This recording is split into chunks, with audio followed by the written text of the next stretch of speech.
Olá a todos, eu sou o professor Rafael Egídio, sou do Instituto Federal do Paraná, Campus Umuarama, e esta é mais uma aula de Sociologia ministrada para os meus alunos do ensino médio, que estão aí no período remoto por conta da pandemia do novo coronavírus. E esta é uma aula gravada no sistema Meet, que eu disponibilizo de forma pública, tanto para facilitar o acesso dos meus alunos, quanto de quem aí tiver interessado nos debates e conteúdos desta disciplina, desta ciência tão interessante que é a sociologia, né? E estamos aí continuando as discussões a respeito aí das regras do método sociológico, né? O livrinho publicado em 1895 pelo Durkheim, né? Pelo Emile Durkheim.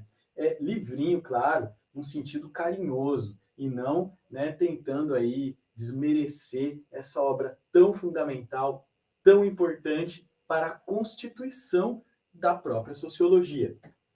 Pois bem, nós vamos continuar aqui trabalhando, né, a respeito dos mandamentos, das regras que o Durkheim nos coloca sobre o método da sociologia. Já falamos a respeito da especificidade do objeto sociológico, que é o fato social, que não se relaciona com o indivíduo. O que nós, indivíduos, sentimos, pensamos, fazemos, agimos, não interessa para a sociedade, que elabora maneiras de agir, maneiras de ser completamente diferentes. E é isso que o sociólogo vai estudar. Agora, nesse outro ponto, o Durkheim vai colocar aqui a respeito da observação, e já diz: o fato social é uma coisa. E olha só, a primeira regra e a mais fundamental é a de considerar fatos sociais como coisas, né? E, inclusive, no livro As Regras do Método Sociológico, os editores destacam uma frase, né, que diz assim: os fatos sociais devem ser tratados como coisas. Está pequenininho, é bem aqui na capa, eles já colocam isso. Gente, essa é mais uma polêmica do Durkheim, que inclusive ele teve que escrever um prefácio nas outras edições, né, não na primeira, logicamente, mas nas próximas edições das regras do método, explicando, tentando decifrar o que ele entendia como coisa. Porque é aquele negócio, né? Imagina só, primeiro você olha para o título do livro que diz as regras, né, como eu já falei anteriormente, uma coisa impositiva. E, por outro lado, a pessoa chega lá no segundo capítulo e diz: a sociedade, o fato social é uma coisa, tem que ser tratado como coisa. Poxa, está objetificando, está coisificando a sociedade, mas são seres humanos, sabe? Então, foi uma grande polêmica já na época dele.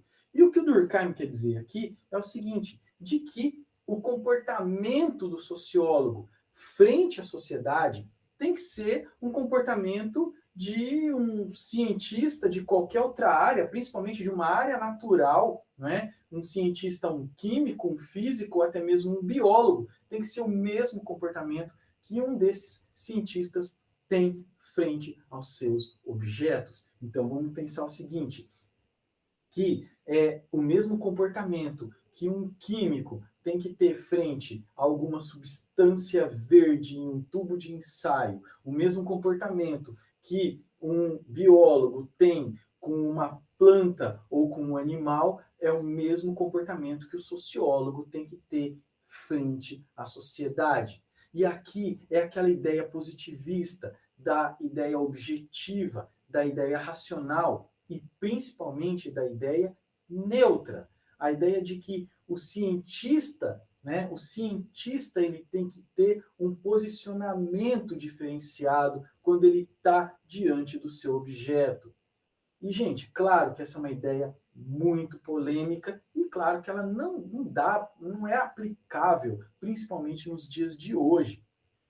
Mas que, como eu falei para vocês, naquele momento, no século XIX, para a constituição dessa ciência e a partir dos óculos que o Durkheim estava colocando para poder enxergar aquela realidade para poder elaborar os primórdios, os princípios daquela ciência, que vejam, que ficou ali, né, dos anos 60 até os anos 90, mais de 30 anos adormecida entre a morte do Augusto Comte e a elaboração do Durkheim, né? Ficou tanto tempo ali sem uma elaboração, o Augusto Comte, o Emílio Durkheim, ele realmente ele força um pouco essa teoria metodológica. E ele vai dizer, então, que a coisa, gente, ela é algo que ela não é uma ideia.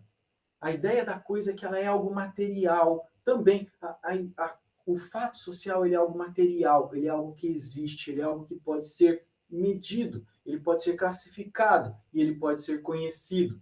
E mais, ele não é modificado apenas pela vontade ou pelo desejo de alguém. Isso é uma coisa muito importante. Reparem que no senso comum, na sociedade em geral, muitas vezes nós queremos dar resoluções muito fáceis para problemas muito complexos. E reparem que, por exemplo, a sociedade brasileira, que é uma sociedade muito violenta, nós temos a tendência de achar que a gente resolve tudo com violência. Não é? Afinal de contas, quem não tem aquele tiozão, né, aquele tio, aquele avô, algum outro parente, que quando vê na televisão lá, né, estudantes fazem protesto para melhores condições da educação, e o cara diz assim, se a polícia baixar o cacetete em todo mundo, resolve esse problema.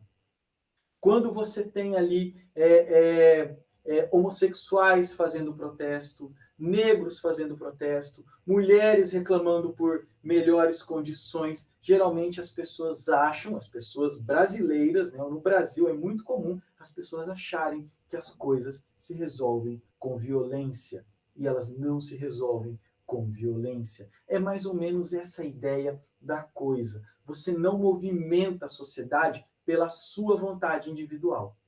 Mas, como diz o Durkheim, o movimento da sociedade é dela própria. E esse, gente, é um exercício fundamental para a formação do sociólogo. E você pode não concordar com essa teoria do Durkheim, né, da coisa ou do fato social, mas você tem que entender que a existência da sociedade é bem diferente da vontade que você tem ou que as pessoas geralmente têm. E aí, o Durkheim, então, ele vai trazer para nós algumas regras a respeito dessa observação. E há um ponto importante, né? Observação. Às vezes parece que o sociólogo vai trabalhar apenas com os olhos, né? Observando, né? Vendo as coisas acontecerem.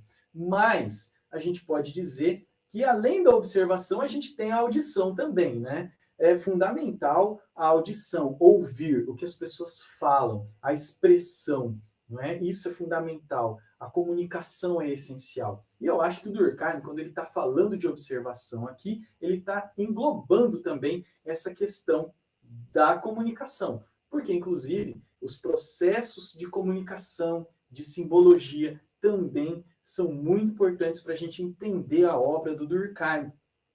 A língua, como eu já falei para vocês, a língua, gente, é um fato social dos mais importantes. É uma maneira de ser da nossa sociedade. Então, a primeira regra que ele vai dizer aqui, olha só que texto gigante, né, cara? Mas eu não consegui, assim, encurtar ele. Eu acho legal a gente ver, né, do jeito que ele escreveu, dizendo que é necessário afastar sistematicamente todas as noções prévias. Significa que o sociólogo deve romper com as representações, ideias, preconceitos elaborados pelo senso comum a respeito da vida social em geral. Bom, gente, acredito que todo mundo aqui conheça, né, pessoas que enxerguem o mundo a partir da sua vida pessoal, do seu mundinho pessoal próprio, da sua própria vivência. Pessoas que entendem a família como a sua própria família. Pessoas que entendem a religiosidade a partir da sua própria religiosidade. Pessoas que entendem pessoas de outros países ou de outros estados brasileiros a partir da região que ela veio. Reparem que é muito comum esse tipo de coisa. A pessoa, ela tem o seu mundinho próprio particular e esse mundinho é uma pauta de julgamento para tudo o que acontece ao redor dessa pessoa. Pois o sociólogo não pode operar assim. O sociólogo, ele não pode ter um mundinho particular, um mundinho familiar, religioso, regional, político, ele não pode.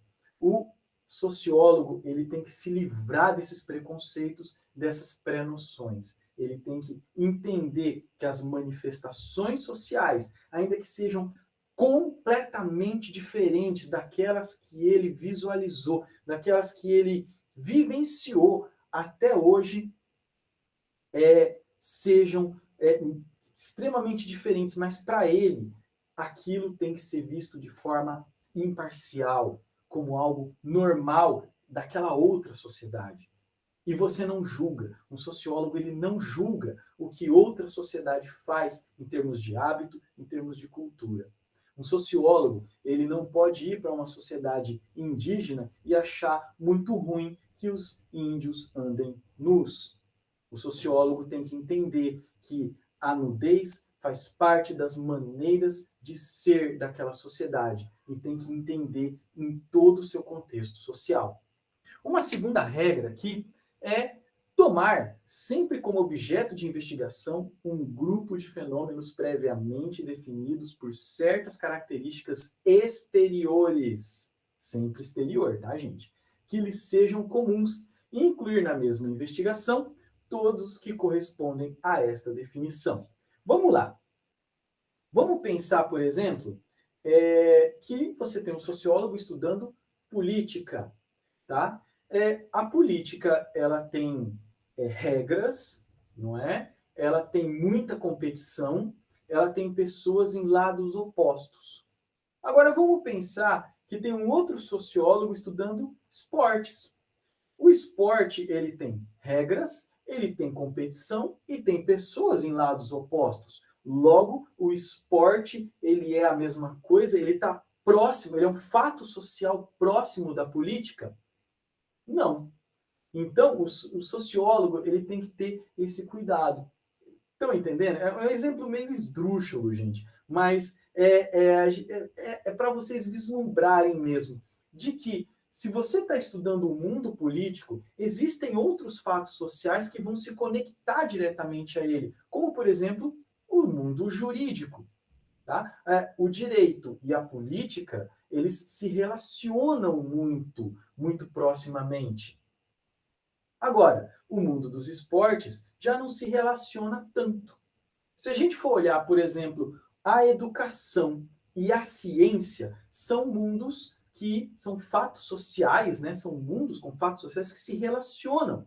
Tanto que aqui no Brasil, por exemplo, você até confunde uma parte da educação com a ciência, com o desenvolvimento da ciência. Afinal, são professores os nossos pesquisadores, aqueles que estão em instituições de ensino, pesquisa e extensão, como, por exemplo, as universidades. Tá? Então, o sociólogo, ele tem que ter esse cuidado de quando ele enxerga aquele todo que é a sociedade, para ele agrupar fatos sociais que são próximos e, claro, não considerar outros que já são mais distantes.